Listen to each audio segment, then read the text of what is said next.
The 37th book that I completed in 2024 is Silas Marner by George Eliot, a book that I was supposed to have completed 32 years ago. That's correct. I was 18 when this was assigned in undergrad and decided to take a pass on that. I didn't skip very many books as an undergrad, but I was not into 19th century British fiction. At the time, it all seemed the same to me.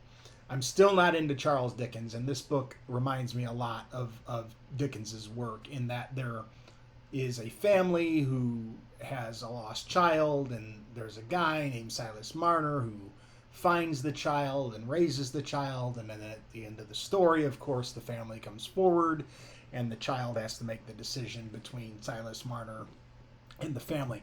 It starts out with a real Rumpelstiltskin kind of theme where Silas Marner is spinning um, uh, yarn, I suppose, or no, that's not it. What is he spinning? Wheat? Something. I'm not sure what he's spinning, but what did they spin back then?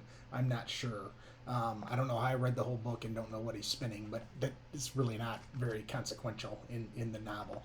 Anyway, I do recommend this. I think it's very solid. I don't like Dickens. I do like Austen. I do like both Brontes, and this is in the vein of that. It's what I would consider to be, and I'm not an expert on British fiction at all, but it's what I would consider to be a typical 19th century British novel, at least the typical famous one, because I'm not sure that I've read very many books from 19th century Britain that aren't famous. But Silas Marner, very solid. I doubt that I'll ever read it again, but it did make me want to read more George Eliot. So a second George Eliot novel is probably in my future.